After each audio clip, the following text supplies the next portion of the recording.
right, let's talk more about this by bringing in Kurt Volker, the former U.S. ambassador to NATO. Mr. Ambassador, great to see you again. So this NATO summit here in Washington, D.C., in addition to disrupting traffic, is supposed to be all about policy. But the number one question on everybody's lips is Joe Biden up to the job? I've never heard such a thing before.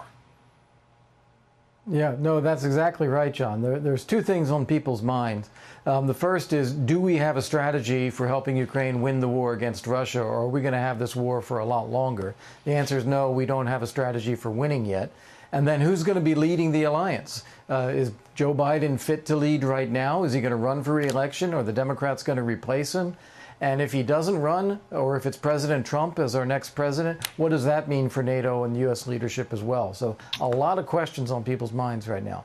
You know, and some members of NATO are even taking shots at Biden. This is what the Polish foreign minister, Radoslaw Sikorski, said in the wake of the debate back on the 27th. He said, quote, Marcus Aurelius was a great emperor, but he screwed up his succession by passing the baton to his feckless son Commodus, he from the Gladiator movie, whose disastrous rule started Rome's decline. It is important to manage one's ride into the sunset.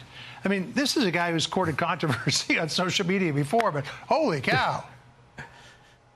Yep, and he's not the only one who's thinking that. Most NATO leaders aren't going to say anything. They're going to show up here. They're going to go through the motions. They'll talk privately among themselves, but they're not going to want to embarrass President Biden. We do have that major speech today at Mellon Auditorium that was mentioned. Mm-hmm. I think everyone's going to be watching. Is he able to pull off something like that? Be coherent, be convincing, show leadership of the alliance. It's a high-stakes moment for him. So what sign does it send to the world's bad actors if the overarching question here at the NATO summit is the U.S. president capable of leading the alliance? Right. It's a terrible time right now, because not only did our allies see President Biden's debate performance and have questions about his future, all of our adversaries saw that as well. And they see 6 months ahead, even before a new president takes office, when it's unclear exactly what kind of leadership the U.S. is going to have. We can just imagine Russia conducting more attacks like it just did on that children's hospital. We can see other countries hedging their bets about whether Russia's going to survive and win this thing or not. China ramping up its pressure on Taiwan, and so on and so on. So it's a dangerous time when people question American leadership.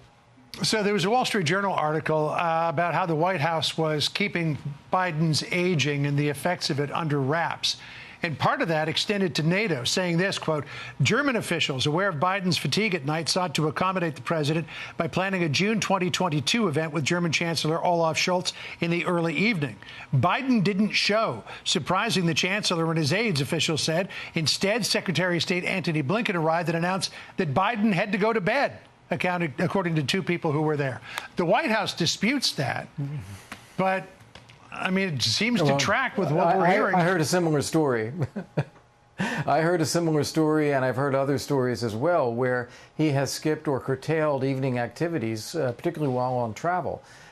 Look, being the President of the United States, being the leader of the free world is a tough job. It's a demanding job, and it's one where you have to show up. And if you're not able to do 100%, it does affect America's interest in the world. No question about that. Ambassador Kurt Volker, always good to get your thoughts, sir. Thanks for joining us.